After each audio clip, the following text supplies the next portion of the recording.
Hello अस्सलाम वालेकुम guys, I hope आप सब लोग ठीक होंगे। तो आज की वीडियो में जो है हम वेरिएबल्स को डिस्कस करेंगे असेंबली लैंग्वेज के अंदर। तो सबसे पहले तो हम देखते हैं वेरिएबल्स हमारे पास क्या होते हैं। वेरिएबल्स जो हमारे पास प्रोग्रामिंग में इस्तेमाल होते हैं डाटा को स्टोर करने के लिए या मैनिपुलेट करने के लिए। और जो वेरिएबल्स हैं वो हमारे काफ़ी ऑपरेशंस और कैलकुलेशंस में पर यूज़ होते हैं। जैसे एडिशन में भी हम इनको यूज़ करते हैं और मल्टीप्लिकेशन में भी यूज़ करते हैं। अब वेरिएबल की असल जो एग्जैक्ट डेफिनेशन है क्या है? A name that is given to a memory location. एक प्रोग्राम के अंदर जो मेमोरी लोकेशन को नेम दिया जाता है उसको हम कहते हैं वेरिएबल। अब हम असेंबली लैंग्वेज के अंदर वेरिएबल्स को डिफ़ाइन कहाँ पे करते हैं? तो हम वेरिएबल्स को डिफ़ाइन करते हैं डॉट डाटा डायरेक्टिव में। देन उसके बाद हम वेरिएबल को इनिशियलाइज कैसे करते हैं? तो सबसे पहले हम वेरिएबल नेम लिखते हैं, फिर हम डाटा साइज़ लिखते हैं, फिर उसके बाद हम लिखते हैं उसकी वैल्यू। अब क्या उन्होंने एक बात कही है कि हम अपने वेरिएबल नेम में जो है रिजर्व वर्ड कीवर्ड्स जो होते हैं उनका यूज़ नहीं कर सकते। वो क्या होते हैं हमारे पास? A L, B L, C L, D L, sub, add, move, multiply, division, pop, wish. ऐसे वर्ड्स जिनका पहले से कोई कोडिंग के अंदर मीनिंग हो उनको हम कहते हैं रिजर्व कीवर्ड्स। तो आई होप आप लोगों को ये वाली स्लाइड समझ आ गई हो। तो अब हम मूव करते हैं इसके नेक्स्ट पॉइंट पे। अब इसके अंदर उन्होंने हमें कुछ डाटा साइज दिए हुए हैं और साथ उनके हमें एप्लीकेशन दी हुई है और साथ उसके अंदर जितनी बिट्स स्टोर हो रही हैं वो बताया हुआ है।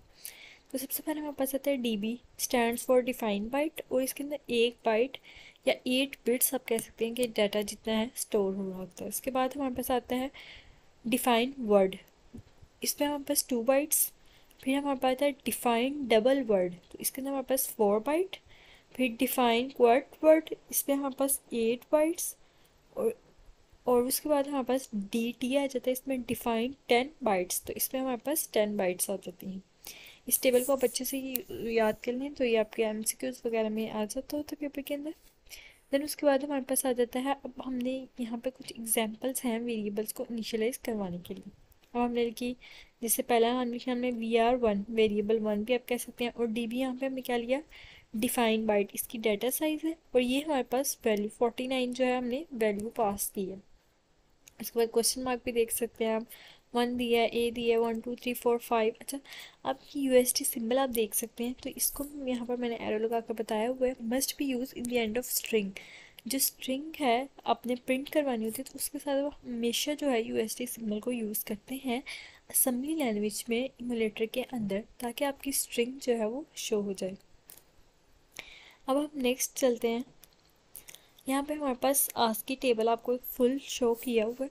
इसके अंदर आपको आस्क की वैल्यूज़ मिल रही हैं हर किसी की।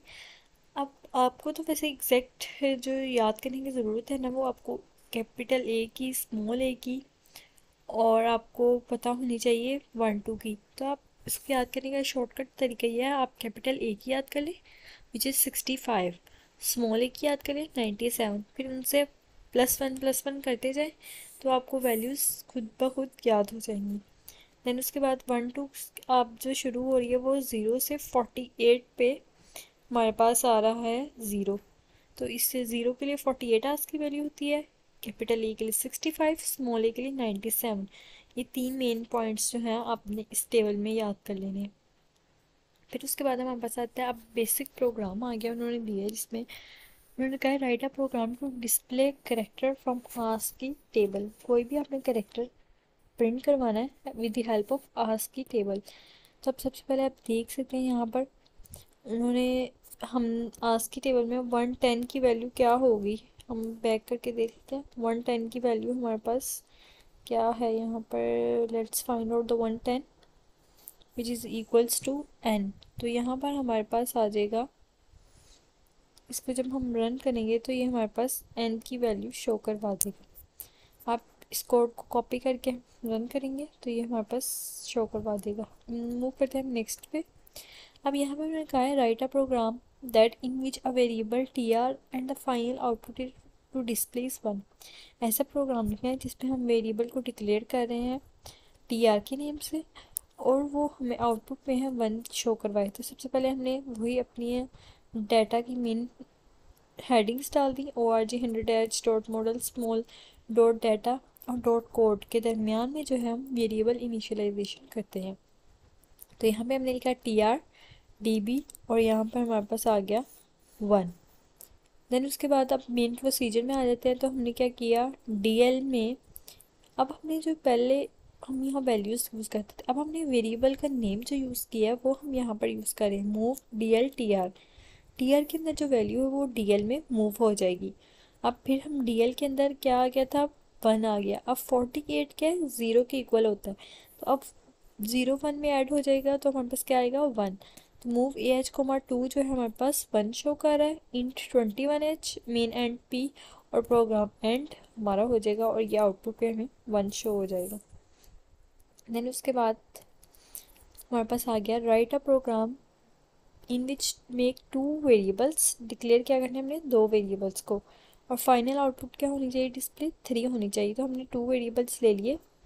पहला हमने ले लिया TR, ठीक है, और दूसरा ले लिया NTR।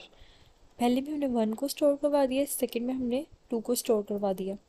अब फिर हमने वही मेन प्रोसीजर में पहले हमने AL के अंदर TR को मूव करवा दिया, फिर BL के अंदर NTR को मूव करवा दिया। देन हमने AL और BL दोनों को ऐड कर दिया। तो ये हमारे पास AL में 1 था, BL में 2 था, तो दोनों ऐड हुए, क्या हो गया, 3। फिर हमने क्या किया, अब DL के अंदर, अब AL के अंदर 3 स्टोर हो गया, फिर हमने उसको DL के अंदर मूव करवा दिया। After moving the value of AL into DL, तो हमने क्या किया, DL के अंदर जो है 48 को फिर से ऐड करवा दिया।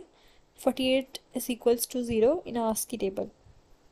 फिर हमारे पास मूव AH, 2 यूज़ हुआ प्रिंट करवाने के लिए, और in 21H main and P और एंड मेन, ये हमारा प्रोग्राम जो है एंड हो गया। देन उसके बाद हमारे पास फिर से एक और है, assembly is my favourite language, ये शो करवाना है हमने। तो इसके अंदर फिर वही हम org.model_small.data को यूज़ करेंगे।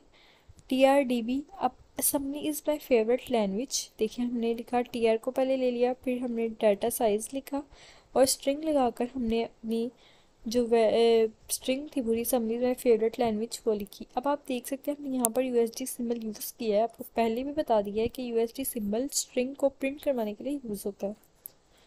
अगर आप इसको ना लगाएं तो आपको स्ट्रिंग प्रिंट नहीं करके देगा, और माइट भी पॉसिबल है कि आपको एरर भी आ जाए, मिल जाए।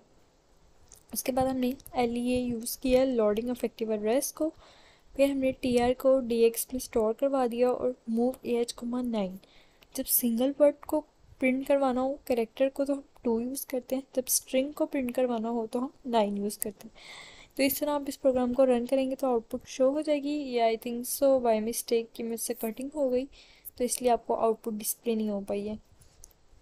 देन उसके बाद ये कुछ टास्क है जो आप लोगों के लिए आप लोगों ने करना है, इसमें कुछ एक दो हम पढ़ लेते हैं।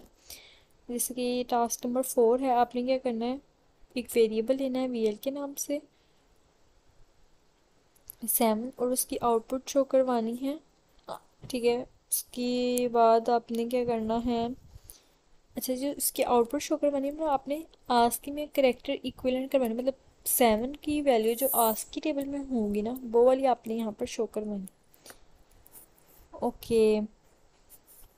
फिर उसके बाद आप जाता है आपने क्या करना है, write a program that takes variable value initialise to 8। पहले वेरिएबल को इनिशियलाइज कर दे 8 से, फिर उसमें 2 को ऐड कर दे, और फिर डिस्प्ले क्या हो जाए, 10 हो जाए। तो ये बेसिक से प्रोग्राम्स हैं, 1 से लेकर 10 तक आप कोशिश करिएगा करने की। देन उसके बाद ये 3 और प्रोग्राम्स हैं, 2 वेरिएबल को डिक्लेयर करना है, 1 और 2 को ऐड करना है, और डिस्प्ले रिजल्ट 3, ये हम ऑलरेडी डिस्कस कर चुके हैं। बाकी तो आपके लिए होमवर्क है। तो आई होप आप लोगों को आज का टॉपिक समझ आ गया हो, ये बहुत ही ईजी और सिंपल टॉपिक है। अगर आप लोगों को ये टॉपिक की समझ आई हो तो वीडियो को लाइक कर देगा, चैनल को सब्सक्राइब कर देगा, ताकि आपको आने वाली हर वीडियोस का नोटिफिकेशन भी मिल जाए और आप लोग नई से नई चीज़ें सीख सकें। मिलते हैं नेक्स्ट वीडियो में, तब तक के लिए अल्लाह हाफिज़।